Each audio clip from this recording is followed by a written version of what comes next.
Welcome to Monday at the Mound. I'm Matt Hammonds, the director here at the beautiful Rock Eagle 4-H Center in Eatonton, Georgia. I want to thank you for tuning in today for our virtual class. We appreciate everybody that's been joining us across the state, as all the 4-H centers have been posting each day, and we look forward to what the other centers are going to be putting out later in the week. I'm joining you live from the Rock Eagle Mound today. So we're going to talk a little bit about the mound, but before we get started, I just want to thank everybody for their participation and just let everybody know that we're really looking forward to the time that we can have everybody back here at the 4-H Center, involved hands-on with our environmental education program, the Georgia 4-H Summer Camping Program, and then all the other things that happen at the center through the conferences and our community groups that take part here. So we really look forward to that opportunity. But in the meantime, we're going to continue to put these videos out and hope to provide y'all some opportunities to engage here at the 4-H Center just virtually.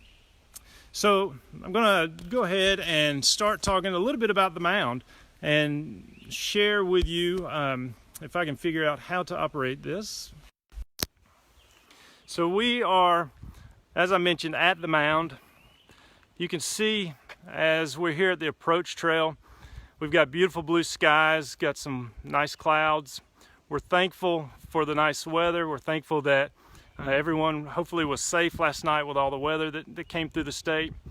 But, you know, we've got a lot of things to be thankful for amongst all that's happening. And so that's what we're going to kind of focus on. So we appreciate that we've got a beautiful day today to be out checking out the mound. So as we come up the approach trail, every time I come to the mound, I think about that first experience that I had coming to Rock Eagle and seeing the mound in person. It was Miss Hardy's 7th grade science class in Conyers Middle School. We came for the environmental education program for a residential overnight trip that was pretty incredible, really, and helped shape who I am and kind of where I ended up. But just my first experience at Rock Eagle, and obviously coming for band camp and a lot of other things throughout the year. So as we're doing this, feel free to share in the comments where when you might have come to Rock Eagle or what programs you've taken part in, and if you've been to the mound in person.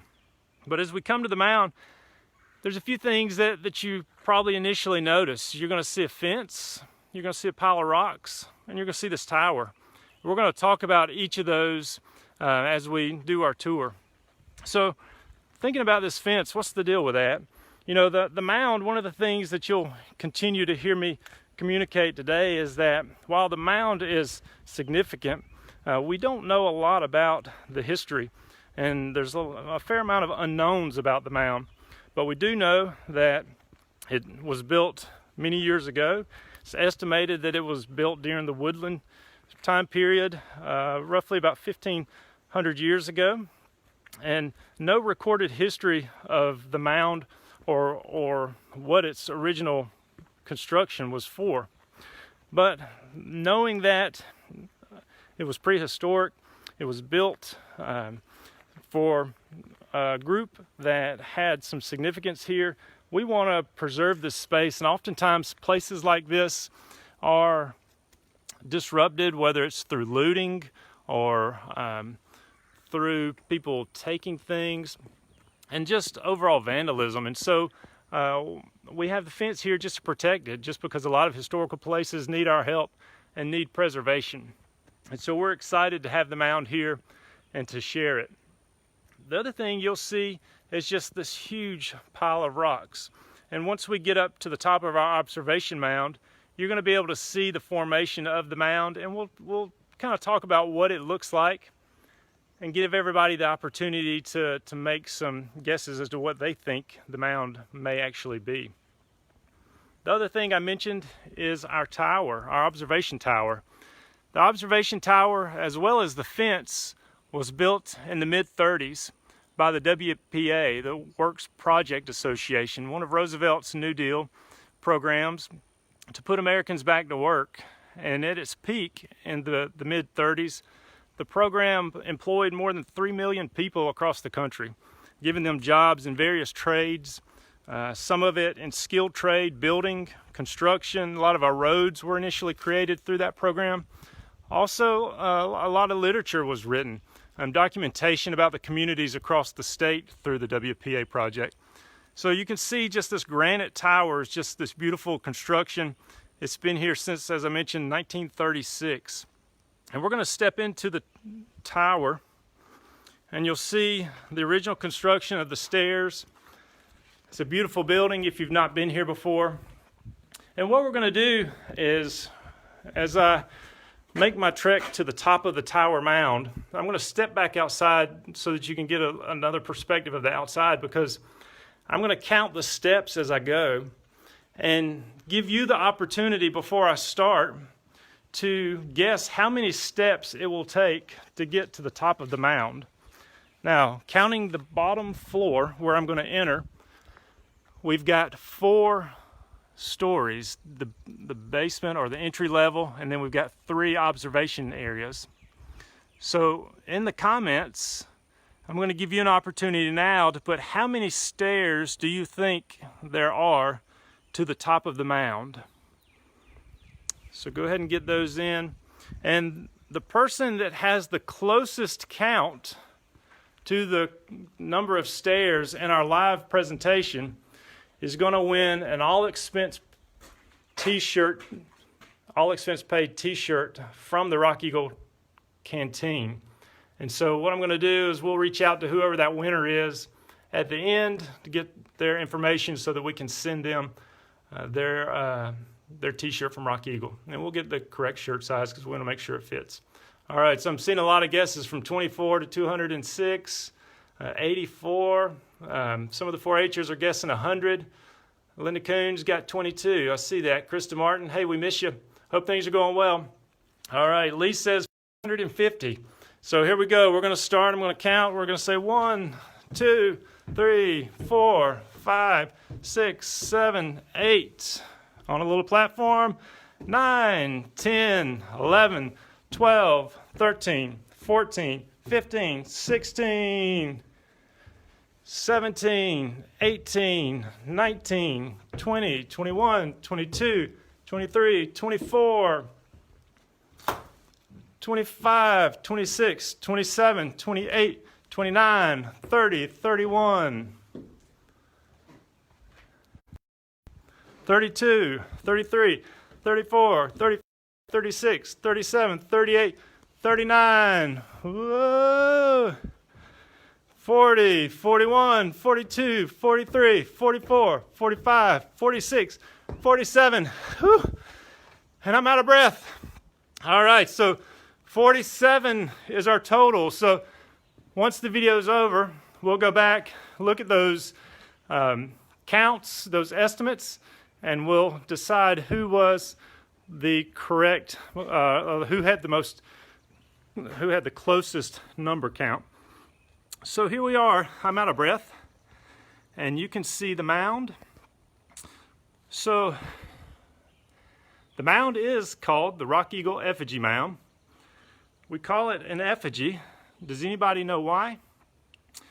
An effigy is a place of significance where people have created a sculpture or a symbol of something that represents something in their lives. It may represent a ceremonial place. The mound, as you see, its wingspan from one side to the other is 120 feet. From the head to the tail is 102 feet. So it's 120 feet wide, 102 feet long from head to tail. And the height of the mound, so the bed height-wise, is 8 feet. So a little bit of an optical illusion when you're up here. If you were to stand down there next to the mound, it would actually rise above your head. Most of us are not 8 feet tall, at least. And so pretty significant amount of rocks. We don't really know a lot about the mound. We do know that in 1807, when Giles Tompkins, the first European settler, came to the land, that the mound was here. And that family preserved the land until the 1930s, when it was turned over to the federal government. And the government developed Rock Eagle to be a park. And then later, in the mid-50s, it became part of the University of Georgia and was established as a 4-H camp. And the first year of summer camp programs were held in 1955. So in terms of the mound and excavations, let's see. One of the things that, hold on, I've done something. There we go. One of the things that people love to do at the top of the mound is take selfies. So there you go, there's a selfie of me. And as we are in the tower, I got myself distracted wanting to take a selfie, but the reality of what I was wanting to talk about was the mound and the excavations. So the first recorded study of the mound is 1878, with C.C. Jones, a Georgia historian, came, and he made the first initial measurements of the mound, and he made sketches of the mound. And then over the next 50 years, not a lot was really known more than his initial sketches and drawings. And in 1936, again, part of the WPA project, there was a gentleman by the name of Arthur Kelly who came and dug some exploratory trenches. It wasn't a full excavation of the mound, but there were some trenches that were dug with no significant findings during that excavation. And it wasn't until so Arthur Kelly was 1936, and then in 1954, the University of Georgia, once they were under the property was under direction of the University of Georgia, they brought in Jim Petrello, and he did an actual excavation going into the mound. And there were a few human bones that were found, a few spearheads, again, but nothing to lead anyone to believe that it was a burial or anything more than a ceremonial site. So a lot of interesting information that we have put together about the mound, but again, no real complete understanding of why the mound was created. There are, like many places of significance, there are stories, there are legends that come about how these places were established.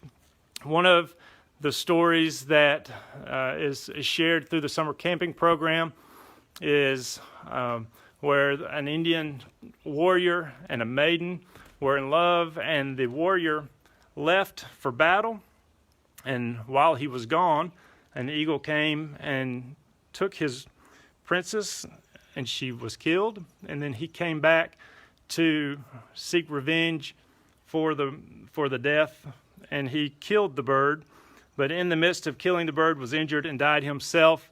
And then later the tribe came back, building the mound for a place of remembering them. Again, this is a legend. Oftentimes historic places have legends to tell stories, to fill in the gaps, and it can be often fun to hypothesize, what do we think the mound is? So again, in the comments, we would love for you to share what you think the mound history may be. Why is it here? And also, a lot of people say that, hey, that doesn't really look like an eagle to me. So share some of your comments as well as to, what do you think the mound is?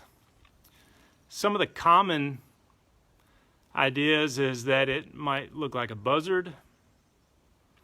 Some people say a penguin.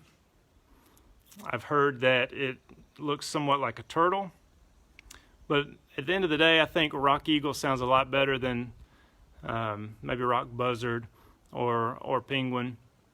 The other interesting thing about the mound is there are only 2 bird mounds east of the Mississippi, and the other one is 15 miles from here. It's called Rock Hawk, and it is in Putnam County as well, on the Putnam County, Sparta, Hancock County line.